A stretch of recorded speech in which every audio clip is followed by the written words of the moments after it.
안녕하세요. 말씀3 성경대학 차성훈 목사입니다. 코로나19 시대에 말씀 묵상의 능력으로 살아가시는 독자 여러분들이 되시길 주님의 이름으로 축복합니다. 11월과 12월에는 베드로전후서 말씀으로 묵상을 할 예정인데요. 모든 성경이 다 그렇지만 베드로전후서를 비롯한 이른바 서신서를 읽을 때에는 구조와 흐름이 매우 중요합니다. 구조와 흐름, 일명 구름을 통해 베드로전후서를 읽으시면 묵상하시는 데 도움이 되실 겁니다. 구조와 흐름, 구름으로 읽는 베드로전후서 지금부터 출발합니다.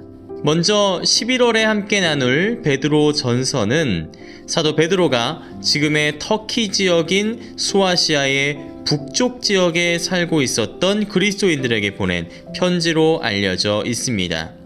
베드로는 이 편지를 주 64년경, 그러니까 네로 왕제의 교회 박해가 본격적으로 시작하기 직전 혹은 직후에 로마에서 썼을 것으로 보이는데요. 주후 64년 그 유명한 로마 대화재 사건을 짚고 넘어갈 필요가 있습니다. 무려 5일에 걸쳐 로마 시내를 완전히 불태워버렸던 대화재가 발생했습니다. 로마 시민들 사이에서는 악명 높은 네로 황제가 일부러 불을 질렀다는 루머가 돌았다고 하죠. 민심은 흉흉해졌고 네로 황제와 로마 제국은 백성들을 달랠 희생양이 필요했습니다. 그렇게 찾은 게 바로 12사도를 비롯한 그리스도인들이죠. 로마의 역사가 타키투스의 기록에 의하면 그리스도인들을 옥에 가두고 산채로 불태우고 십자가에 거꾸로 매달아 죽이며 심지어는 털옷을 뒤집어 씌우고 산채로 사냥개들로 하여금 물어 죽이게 하는 아주 비인간적이고 야만적인 박해가 자행되었다라고 합니다. 사도 바울이 순교했을 때가 이즈음이라고 알려져 있죠. 사도 베드로의 편지를 받은 성도들은 당시 이러한 고난을 당하고 있던 것입니다. 이렇게 고난받는 성도들을 위로하기 위해서 사도 베드로는 무엇보다 참 소망이신 부활의 주님 예수 그리스도만을 의지할 것을 권면합니다. 먼저 세상의 마지막 때에 성도들이 받게 될 칭찬과 영광에 대해 이야기하죠. 그러기 위해서는 그들을 온전하게 하시고 굳건하게 하실 은혜의 하나님을 바라봐야 한다라고 강조합니다. 또한 베드로는 이방 사회에서 만나게 되는 다양한 상황들 가운데 거룩하게 구별된 행실, 곧 삶으로 말미암아 그들을 택하시고 부르신 하나님께 영광을 돌리라고 권면하지요. 우리에게 익숙한 표현으로 말하자면 고난을 이기기 위해서는 말씀이 삶이 되어야 하는 것입니다. 이와 같은 흐름 안에서 베드로전서의 구조를 크게 5부분으로 나눌 수 있습니다.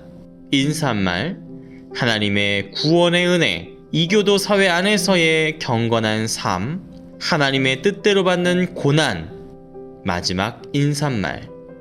이어서 12월부터는 베드로 후서를 묵상합니다. 베드로 후서는 주 65년경에 소아시아의 북쪽 지역에 살고 있었던 그리스도인들에게 보낸 사도 베드로의 두 번째 편지로 알려져 있습니다.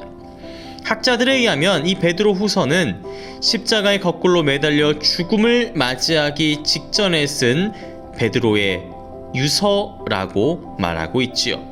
죽음을 앞둔 베드로가 보낸 마지막 메시지가 대체 무엇이었을까요? 그건 바로 참된 믿음입니다.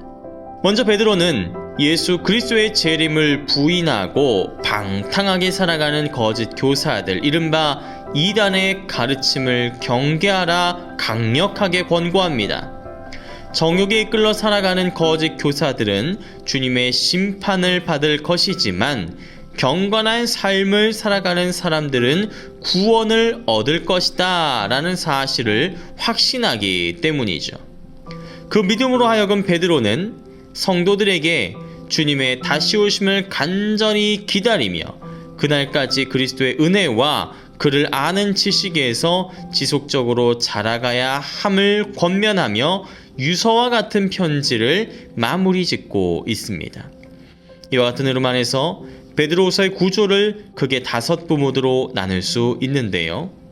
인사말, 영적 성장을 이루기 위한 노력, 반드시 성취될 그리스도의 재림의 약속, 거짓 교사들의 문제와 그들을 기다리는 하나님의 심판, 경건한 삶으로 이끄는 그리스도의 재림에 대한 참된 믿음. 2000년 전 사랑하는 성도들에게 보낸 사도 베드로의 유서와 같은 말씀이 2020년 오늘 우리에게도 깊이 와 닿습니다. 코로나19 고난과 위기를 말씀이 삶이 되는 은혜로 살아가시길 주님의 이름으로 축복합니다. 그러므로 사랑하는 여러분, 여러분은 이 사실을 미리 알고 불의한 자들의 유혹에 휩쓸려서 자기의 확신을 잃는 일이 없도록 주의하십시오. 우리의 주님이시며 구주이신 그리스도 예수에 대한 지식과 그의 은혜 안에서 자라십시오. 이제도 영원한 날까지도 영광이 주님께 있기를 빕니다.